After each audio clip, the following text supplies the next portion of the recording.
Engkau Yesus Kristus Tuhan adalah Allah kami yang maha baik. Kasih-Mu sudah dicurahkan dalam hidup kami ini, sehingga kami yang seharusnya binasa, tapi diselamatkan oleh anugerah dan kemurahan-Mu. Dan Engkau senantiasa menyertai melindungi kami, menolong setiap kami anak-anak-Mu. Mari kita berdoa bersama-sama. Ulangi seperti apa yang saya ucapkan. Bapa kami yang ada di dalam surga, dikuduskanlah namamu, datanglah kerajaan-Mu, jadilah kehendak-Mu di bumi ini seperti di dalam surga. Bapa yang baik, berikanlah kami pada hari ini rezeki yang menjadi bagian kami secukupnya, cukup untuk memberikan pinjaman kepada banyak bangsa, sedangkan kami sendiri tidak punya pinjaman cukup untuk menjadi saksi Tuhan, mulai dari Yerusalem, Yudea, Samaria, sampai ke ujung-ujung bumi. Cukup untuk menjadikan semua bangsa murid Kristus dan membaptis mereka dalam nama Yesus. Terima kasih Bapa untuk rezeki yang secukupnya, dan ampunilah dosa-dosa kami, ampunilah kesalahan kami, seperti kami pun mengampuni orang-orang yang bersalah kepada kami. Dan janganlah masukkan kami ini ke dalam pencobaan, tetapi bebaskanlah kami dari segala yang jahat, sebab Engkaulah yang empunya kerajaan, kuasa, dan kemuliaan sampai selama-lamanya. Dalam nama Tuhan Yesus, kami sudah berdoa. Haleluya, haleluya. Mari Bapak Ibu sekalian, sekarang kita bersama-sama secara serempak dan serentak kita akan menggemakan Mazmur 91 dengan suara yang keras, dengan suara yang lantang. Alkitab berkata, mati dan hidup dikuasai oleh lidah. Siapa suka menggemakannya akan memakan buahnya. 2, 3. Mazmur 91.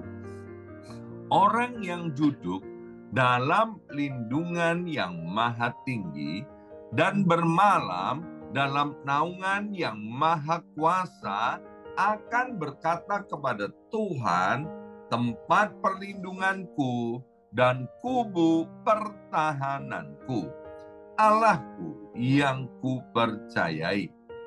Sungguh Tuhanlah yang akan melepaskan aku dari jerat penangkap burung dan dari penyakit sampar yang busuk. Dengan kepaknya Tuhan akan menudungi aku. Di bawah sayapnya aku akan berlindung. Kesetiaan Tuhan ialah perisai dan pagar tembok. Amin, amin, amin. Terjadi di dalam nama Tuhan Yesus. Aku tak usah takut terhadap kedahsyatan malam, terhadap panah yang terbang di waktu siang, terhadap penyakit sampar yang berjalan di dalam gelap, terhadap penyakit menular yang mengamuk di waktu petang. Walau 1.000 orang rebah di sisiku dan 10.000 di sebelah kananku, tetapi itu tidak akan menimpa aku. Aku hanya menontonnya dengan mataku sendiri dan melihat pembalasan terhadap orang-orang fasik. Sebab Tuhan ialah tempat perlindunganku, yang maha tinggi telah kubuat tempat perteduhanku. Amin, amin, amin. Terjadi di dalam nama Tuhan Yesus. Malapetaka tidak akan menimpa aku, dan tulah tidak akan mendekat kepada kemahku. Sebab malaikat-malaikat Tuhan akan diperintahkan oleh Tuhan kepadaku untuk menjaga aku di segala jalanku. Para malaikat Tuhan akan menatang aku di atas tangannya, supaya kakiku jangan terantuk kepada batu. Singa dan ular tedung akan aku langkai. Aku akan menginjak anak singa dan ular naga. Amin, amin, amin. Terjadi di dalam nama Tuhan Yesus. Sungguh hatiku melekat kepada Tuhan, maka Tuhan akan meluputkan aku. Tuhan akan membentengi aku, sebab aku mengenal nama Tuhan. Bila aku berseru kepada Tuhan, Tuhan akan menjawab. Tuhan akan menyertai aku dalam kesesakan.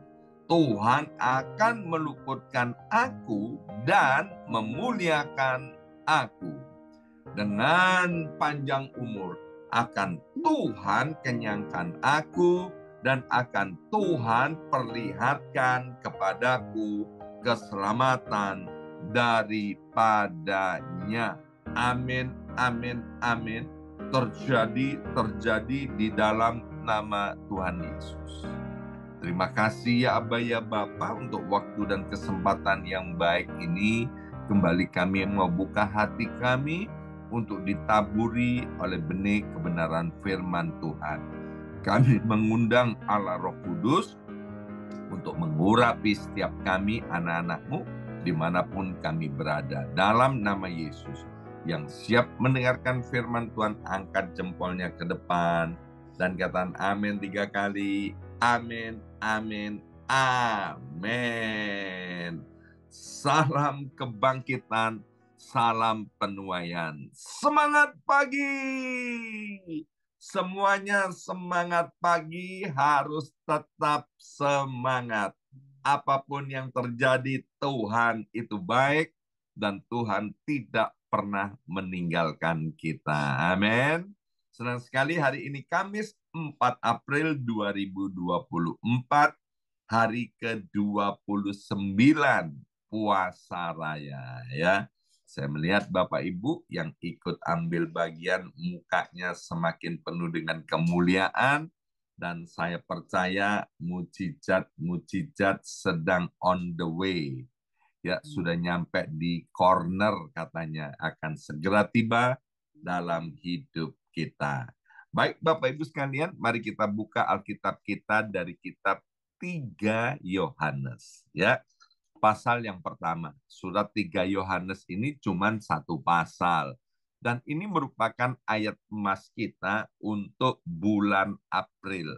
3 Yohanes pasal yang pertama, ayat yang kedua. Ya, 3 Yohanes pasal pertama, ayat yang kedua itu agak belakang, dekat kitab Wahyu, Bapak Ibu sekalian ya. Bukan Injil Yohanes, tapi surat Yohanes. 3 Yohanes pasal pertama, ayat yang kedua. Demikian bunyi firman Tuhan. Saudaraku yang terkasih, aku berdoa, semoga engkau baik-baik dan sehat-sehat saja dalam segala sesuatu. Sama seperti jiwamu baik-baik saja ya. Nah, bulan April ini temanya adalah hidup sehat ala Alkitab ya, atau hidup sehat di dalam Kristus Yesus Tuhan. Bapak Ibu sekalian, penduduk dunia ya menurut WHO pada bulan April ini sekitar 8,1 miliar orang. Banyak banget. 8,1 miliar orang penduduk seluruh dunia. Dan kemudian datanya bilang begini, hampir 1 miliar orang sakit jiwa atau jiwanya sakit. Jadi tubuhnya sehat. Maaf Bapak Ibu sekalian, kalau kita di jalan-jalan tuh lihat orang-orang gila, ya kan? Yang kita lihat di jalan itu orang-orang gilanya kan sehat-sehat ya. Yang nggak sehat udah mati Bapak Ibu sekalian ya. Yang sehat-sehat itu di jalan, wah itu berkeliaran ya. Dan dia makan apa aja tubuhnya sehat ya. Jadi di dalam Tuhan yang namanya sehat itu di dalam Kristus bukan hanya tubuhnya, tapi roh, jiwa, dan tubuh. Itu harus sehat. Yang membedakan manusia dengan binatang itu adalah roh. Manusia itu punya roh, jiwa, dan tubuh. Binatang punya jiwa dan tubuh, nggak punya roh. Nah, kita lihat Bapak Ibu sekalian, meskipun binatang itu, hewan itu nggak punya roh, banyak kita ketemu dengan binatang yang sehat. Sekali lagi, sehat di dalam Tuhan Yesus itu harus sehat tubuh, jiwa, dan rohnya. Ya. Nah, mengapa di bulan April ini ayat emas kita diambil dari 3 Yohanes pasal 1 ayat yang kedua dan kemudian diberi tema hidup sehat. Sebab Bapak Ibu sekalian, kalau kita nggak sehat, ya, kalau kita nggak sehat, kan tahun ini temanya tahun penuaian, ya. Bagaimana kita bisa menuai kalau kita nggak sehat? Kalau tuaian itu datang, kemudian kita nggak sehat, yang pertama kita tidak bisa menuainya. Kalau kemudian karena sesuatu dan lain hal kita bisa menuainya, tapi kita nggak bisa menikmatinya. Itu yang katanya kitab Pengkhotbah, sia-sia hidup kita. Waktu masa-masa terkelam, masa-masa yang tidak baik dalam keluarga kami, saya dan Ibu Yongki, ya. Waktu itu saya tinggalkan istri saya ini, saya hidup dalam dosa, dan kemudian Ibu Yongki ini frustrasi, Bapak Ibu sekalian, putus asa, ya.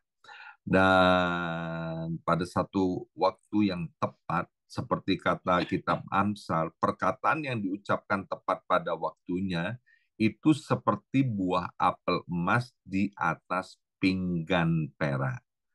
Maka papa mertua saya atau ayah daripada Ibu Yongki itu menelpon istri saya ini.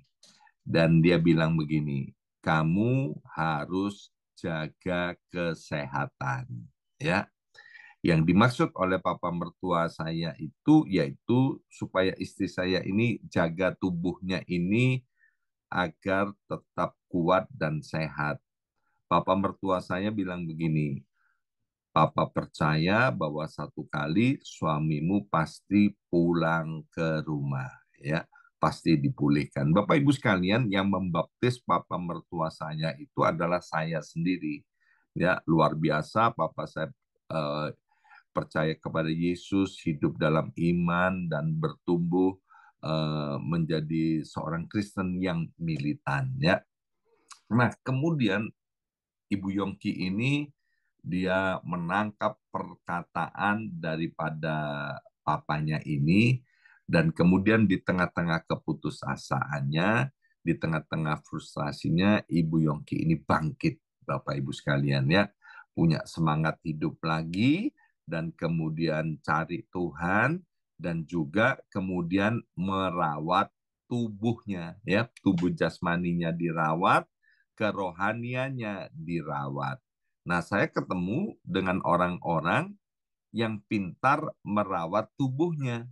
merawat kesehatannya, rajin pergi ke gym, kemudian rajin olahraga. Itu nggak salah, Bapak Ibu sekalian ya. Tapi kalau kita cuman sehat tubuhnya, tapi jiwanya nggak sehat, rohnya nggak sehat, maka ya percuma ya. Bapak Ibu sekalian, kita tahu satu hal bahwa manusia diselamatkan bukan karena usaha dan perbuatan baiknya, tapi manusia memperoleh keselamatan karena anugerah Allah. Karena kebaikan manusia itu Alkitab bilang seperti kain kotor. Mungkin kita memandang satu dengan yang lainnya, kita bilang, wah ini orang ini baik banget. Bapak ini baik banget. Ibu ini baik banget. Pendeta ini baik banget. Pendeta itu baik banget. Om ini baik banget. Tante itu baik banget. Ukuran baik itu seperti apa, Bapak Ibu sekalian ya? Kadang-kadang manusia memang dengan sekilas melihat apa yang ada di depan kemudian dicap itu baik. Alkitab bilang Tuhan itu melihat hati. Dalam hal ini mau saya sampaikan bahwa keselamatan itu bukan karena perbuatan baik, tapi karena anugerah Allah di dalam Yesus Kristus. Amin. Yesus sendiri berkata, akulah jalan dan kebenaran dan kehidupan. Tidak ada seorang pun sampai kepada Bapa kalau tidak melalui Yesus Kristus Tuhan. Rumah saya, Bapak Ibu sekalian, itu harus, kalau ke rumah saya ini ya, itu harus lewat jalan namanya Yerusalem Avenue. Ya, keren banget Bapak Ibu sekalian. Jadi saya sering bercandaan ya kan. Kalau mau ke rumah saya, nggak lewat Yerusalem, belum ketemu Yerusalem, nggak akan bisa ke rumah saya. Itu bercandaan aja, Bapak Ibu sekalian ya. Nah, Bapak Ibu sekalian, tanpa melalui Yesus tidak ada seorang pun yang bisa diselamatkan. Tubuh ini disebut oleh Alkitab adalah tubuh yang fana, ya, terbuat dari debu dan tanah. Waktu orang meninggal dunia, bahasa Arabnya kan ditulis begini, innalillahi wa inna ilahi rojiun. Ya, tubuh ini yang dari debu kembali menjadi tanah, tapi roh ini kembali kepada yang menciptakannya. Jadi kita ini perlu sehat, tubuh itu perlu, jiwa perlu sehat, roh perlu sehat. Saya ini punya satu punya satu semangat gini. Saya lebih suka pakai uang saya ya untuk beli makanan, beli vitamin daripada beli obat. Ya, itu dari dulu saya suka begitu. Jadi saya paling nggak suka kalau ada anggota keluarga saya sakit. Ya, apalagi di Indonesia, pada zaman saya tinggal di Indonesia, pada zaman itu Bapak Ibu sekalian pergi ke dokter mahal, check up mahal, ya kan? Beli obat-obatan mahal. Jadi saya paling nggak senang kalau ada anggota keluarga saya yang sakit, ya. Apalagi anak-anak ya. Pada zaman itu ada makanan snack-snack itu ya, yang dibungkus entah apa itu namanya waktu itu, apa, ciki ya, di dalamnya itu ada hadiahnya Bapak Ibu sekalian ya, pinter juga yang jual ya. Paling enggak gini, anak-anak itu beli beli snack itu karena hadiahnya bukan karena rasanya. Tapi karena anak-anak saya juga takut ya kan, masa beli beli makanan cuman diambil hadiahnya, makanannya nggak dimakan, nanti dimarahin sama papa mamanya. Maka anak-anak saya terpaksa makan itu cikinya. Sehingga apa? Udah gitu pasti nanti tenggorokannya sakit dan kemudian demam, batuk-batuk, pergi ke dokter, habis uang banyak, beli obat banyak, dan seluruh isi rumah juga nggak enak kalau ada anggota rumah yang sakit. Maka kemudian akhirnya saya suami istri sepakat, saya bilang gini, saya tanya sama anak saya, kamu tuh sesungguhnya suka sama isinya atau mainannya yang ada di dalam bungkus itu? Anak-anak ngaku dengan jujur, ya kami suka dengan mainannya. Maka tuh saya kemudian belikan ciki itu, Bapak Ibu sekalian, saya ambil mainannya, saya kasih ke anak saya, dan di depan anak-anak saya buang itu makanannya, ya. Artinya apa?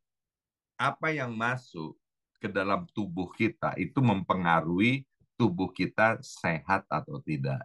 Demikian juga apa yang masuk di dalam roh kita itu akan mempengaruhi roh kita itu sehat atau tidak. Jiwa itu adalah pikiran, perasaan, dan kehendak, Bapak Ibu sekalian.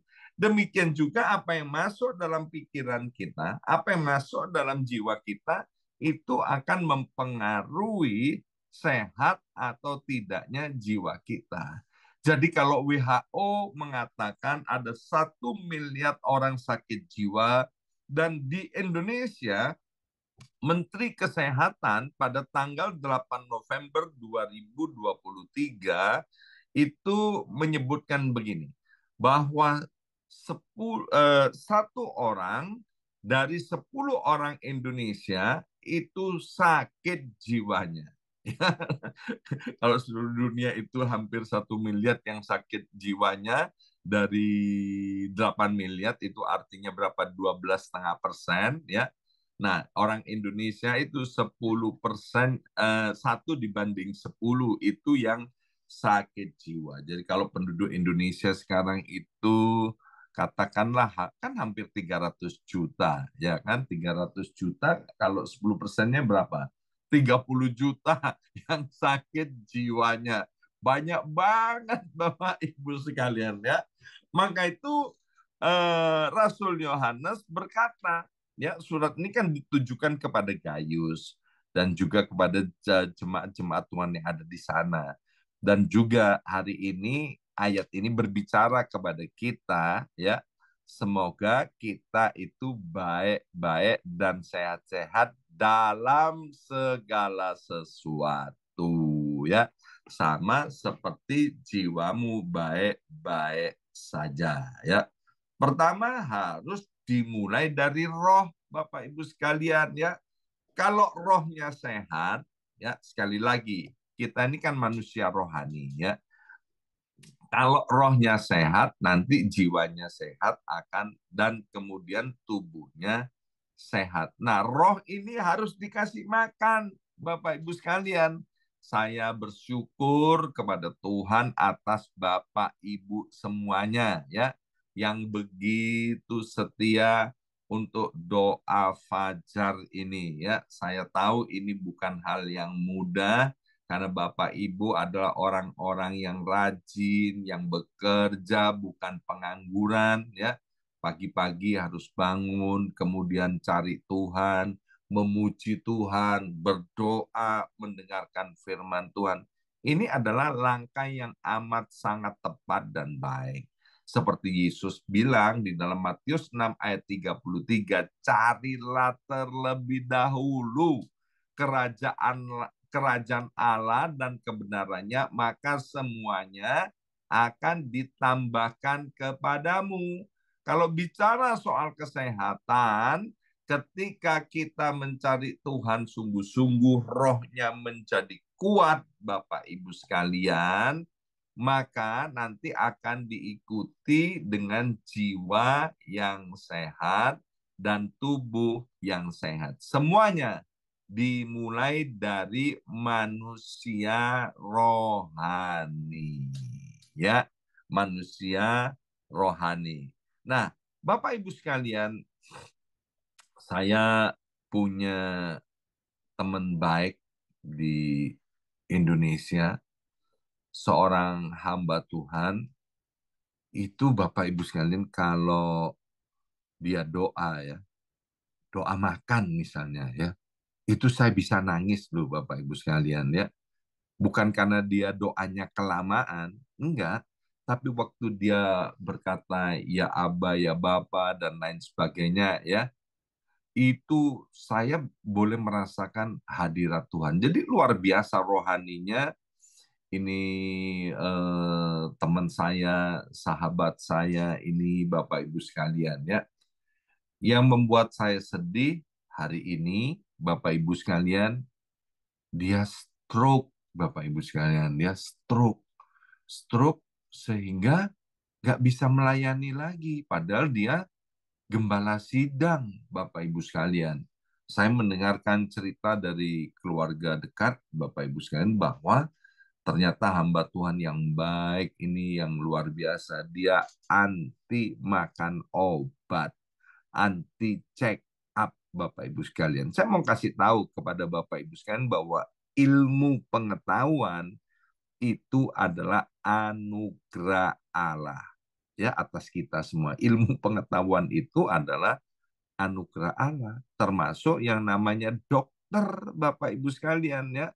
Dokter, obat-obatan itu adalah anugerah Allah untuk manusia. Bapak Ibu sekalian ya, check up periksa darah itu adalah anugerah Allah yang diberikan kepada manusia. Sehingga dengan check up kita bisa lihat ada yang nggak beres nggak di dalam tubuh kita. Kalau ada yang nggak beres, ya harus segera ditangani ya. Kalau perlu minum obat, minumlah obat itu di dalam nama Yesus. Seperti Pastor Yohanes Sunardi kalau bicara tentang buah-buahan dan lain sebagainya, ya kan? Pastor Yohanes kan bilang begini, ini jeruk buatan Allah. Ini jeruk adalah dari Tuhan. Dan jeruk ini kalau aku makan membuat tubuh saya jadi sehat. Demikian juga dengan obat-obatan. Tapi kita nggak boleh tergantung kepada obat-obatan. Tapi kita juga tidak boleh anti obat-obatan. Hidup kita jangan tergantung kepada dokter, tapi kita juga tidak boleh anti dokter. Ya kan, teman saya ini, kenalan saya ini, Bapak Ibu sekalian, aduh dia anti dokter, anti obat-obatan, anti check up, sehingga di usianya yang belum terlalu tua sudah stroke ya. Stroke ini kan kasihan banget Bapak Ibu sekalian, tidak bisa berbuat apa-apa padahal rumah di sorga belum selesai ya. Kalau kemudian stroke terus mati langsung itu ya, ya puji Tuhan ya, nggak ngerepotin yang hidup dan kemudian rumahnya sudah selesai di sorga ya.